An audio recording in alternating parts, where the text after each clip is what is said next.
নাই আমাৰ একো কৰা নহ'ব অহাকালি আস্থা ভোট সবে ভালে ভালে ভোট দিব লাগে বাছ এইখিনি কথা আৰু আমাৰ অলৰেডি মেজৰিটি আছে গতিকে তাতো একো প্ৰব্লেমে নাই আমাৰ আজিৰ দিনটোত আমাৰ লগত মানে 26টা আছে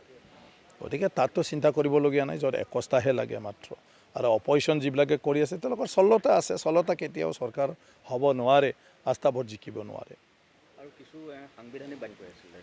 না সাংবিধানিক চোৱা এতিয়া কৰ্ডে চব কনফিউজন কৰি দিলে একচুৱেলি BTCৰ ষ্ট্ৰাকচাৰটো বেলেগ কাৰ্বি আংলঙৰ NC হিলছৰ 6 শিডিউল হ'লেও ষ্ট্ৰাকচাৰটো বেলেগ এতিয়া BTCত আমাৰ এক্টতে আছে যে স্পিকাৰ আজি কৰ্ডৰ কেছত কৈ আছে কি চেয়াৰমেন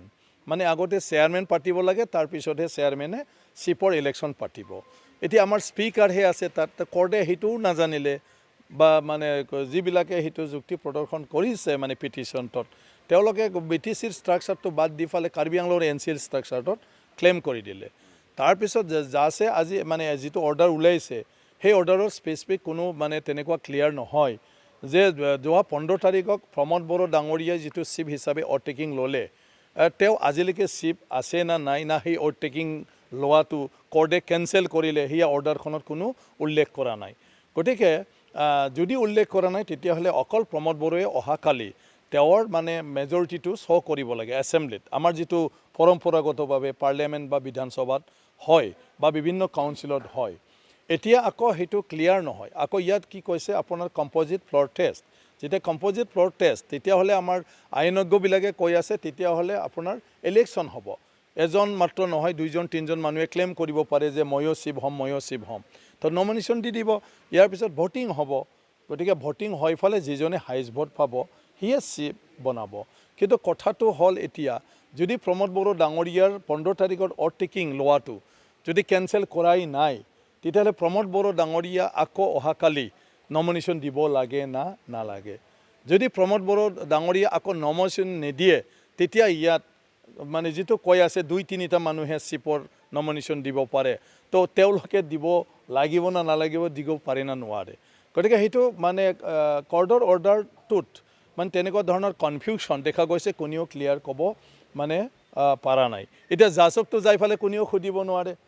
আমি যদি মন্ত্ৰীৰ অৰ্ডাৰ কাৰোবাৰ অৰ্ডাৰ হ'লে আমি গৈ ফালে তেওঁৰ তাত ক্লিয়াৰ ল'লোঁ হয় যে আপুনি যে সেইটো কৈছে সেইটো কি ধৰণৰ এতিয়া জাজক সুধিব কোনে গতিকে আমি মাত্ৰ সেইটোৱে ৰাইজৰ অসুবিধা নোহোৱাকৈ BTCখন ভালদৰে চলি যাব লাগে কিছু আমাৰ মাজত আপোনাৰ আজি মানে BPF দলে নিজৰে স্ববিৰোধী স্থিতি লৈ ফালে কৰ্ডত গ'ল আৰু য'ত BTCৰ মান মৰ্যাদাটো তললৈ মানে নুমাই আনিলে সেইটোৰ দ্বাৰা আৰু এটা কনফিউশ্যন প্ৰক্ৰিয়া আনিলে য'ত স্পিকাৰৰ ঠাইত তেওঁলোকে চেয়াৰমেন হ'ব লাগে বুলি উল্টাকৈ ক'ব ধৰিলে গতিকে সেইটোৰ কাৰণে আজি সেই পৰিস্থিতিটো হ'ল কাৰণ BTC বিষয়ে মানে কোনোৱে মানে নলেজ নাই আমাৰ মানে কি কয় আইনজ্ঞবিলাকো আজিলৈকে সেইটোৰ বিষয়ত মানে স্পষ্ট মানে ষ্টাডি নাই সেইকাৰণে আকৌ এমেণ্ডেড 6 শিডিউল সেইটোৰ কাৰণে হুবহু কাৰ্বি আংলঙৰ NCLs নহয় তাৰ কাৰণে বহুত কনফিউশ্যন হৈ থাকে এতিয়া সেইটোতো আমি ক'লেই নহ'ব এতিয়া গতিকে কৰ্ডে দিছে কালি তাত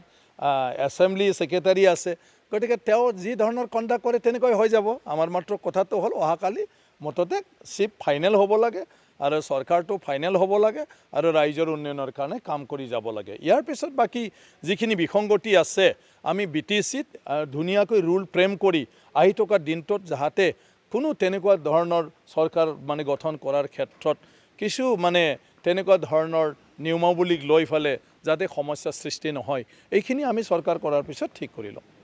কেতিয়া লৈ যোৱা হ'ব আজি নাই না লৈ যোৱা নহয় কেতিয়া যাব বুলি সোধা সেইটো বেয়া শব্দ শুনে একচুৱেলি তেওঁলোকে সবেই আমি পাৰ্টি হিচাপে একেলগে আছোঁ আমাৰ গোটেইটো পাৰ্টিৰ নেতাও আছে আজিও ইয়াত আছে নৱকুমাৰ স্বৰ্ণীয়াও আছে প্ৰমোদ বড়োও আছে আমিও আছোঁ গতিকে অহাকালি 10টা বজাত তাত গতিকে 10টাৰ আগত সবেই গৈ পাব কোকৰাঝাৰ গতিকে সেইটো